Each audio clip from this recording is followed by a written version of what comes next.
You are everywhere, and therefore, you are nowhere. Your attention is fractured into 1,000 shards, scattered across screens, notifications, and endless obligations. You believe that by doing 3 things at once, you are cheating time. But in reality, time is cheating you. You are living a life of surface-level engagement, skimming across the top of deep waters without ever diving in. The ancient samurai understood that a divided mind is a fatal vulnerability. To the warrior, a moment of distraction was not a loss of productivity, it was a loss of life.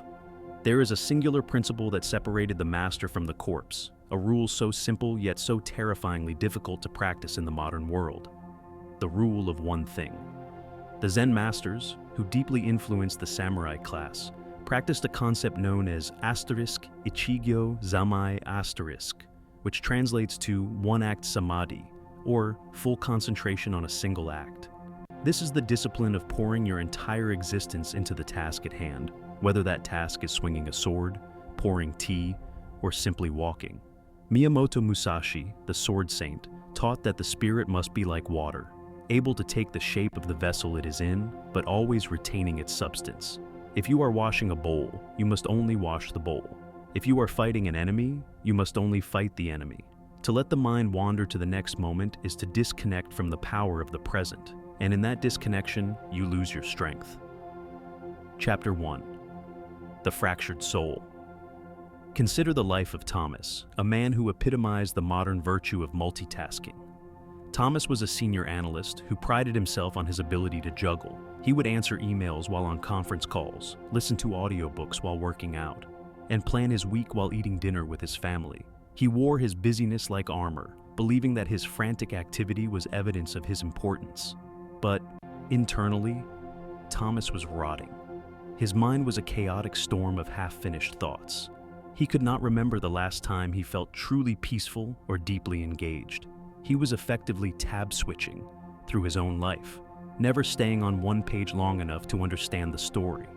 Thomas suffered from a chronic lack of depth. Because his attention was always split, his work was mediocre, his relationships were shallow, and his understanding of himself was non-existent. He felt a constant low-level hum of anxiety, a signal from his nervous system that he was overextended. He was trying to be an army of one, fighting on 10 different fronts simultaneously.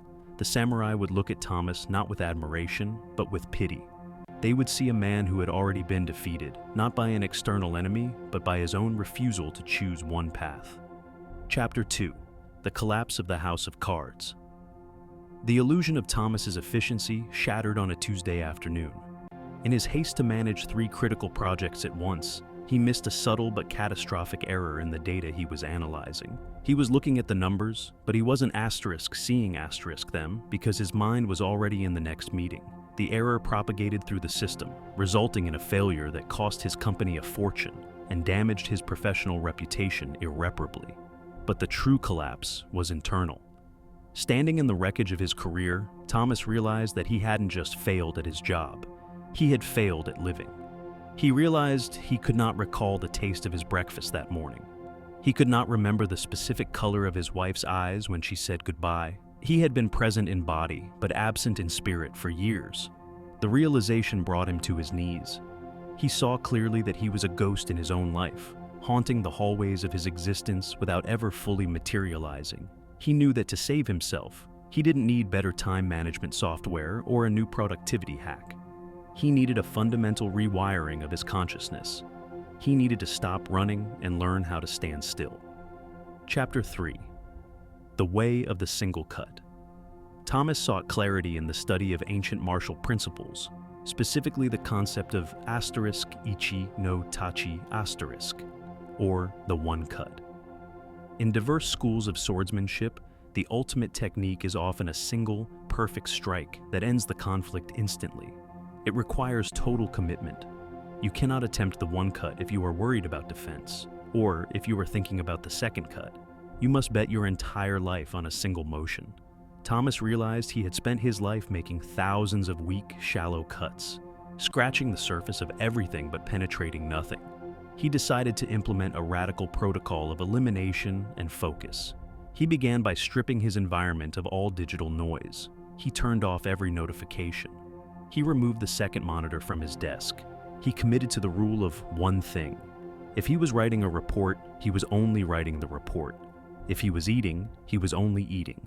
If he was walking, he left his phone behind and simply walked. It sounded easy, almost childish. But he quickly discovered that it was the hardest thing he had ever attempted. Chapter 4. The Rebellion of the Monkey Mind. The first week of this practice was psychological torture. Thomas's brain, addicted to the dopamine hits of constant stimulation, rebelled violently. When he sat down to do one task, his mind screamed at him to check his email, to look up the news, to find something, anything, to distract him from the silence of singular focus. He felt boredom, a sensation he had successfully avoided for a decade. He felt the itch of withdrawal, but he treated this resistance as an opponent in the dojo. He acknowledged the urge to distract himself, and then he returned his focus to the one thing. He learned to sit with the discomfort of being understimulated. In that discomfort, he found the truth of the samurai's discipline. The warrior does not suppress his mind. He trains it to obey. Thomas found that by forcing his attention back to the present moment, again and again, the noise began to fade. The anxiety that came from trying to predict the future or manage the past evaporated because he was no longer inhabiting those timelines. He was here, fully and completely. He was beginning to cultivate the zanshin, the state of relaxed, alert awareness that he had read about. Chapter 5. The Depth of the Ocean. Months into this practice, Thomas noticed a profound shift in the quality of his output.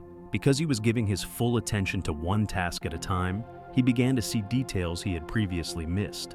His work became deeper, more insightful, and error-free. He finished tasks faster, not because he was rushing, but because he wasn't wasting energy switching contexts. But the external results were secondary to the internal transformation. Thomas found a reservoir of peace within the activity itself. He discovered that washing the dishes could be a form of meditation if done with total presence. He found that listening to another person without thinking of a response created a connection deeper than he had ever known. He had stopped being a shallow pool spread wide over a vast area, evaporating in the sun. He had become a deep well.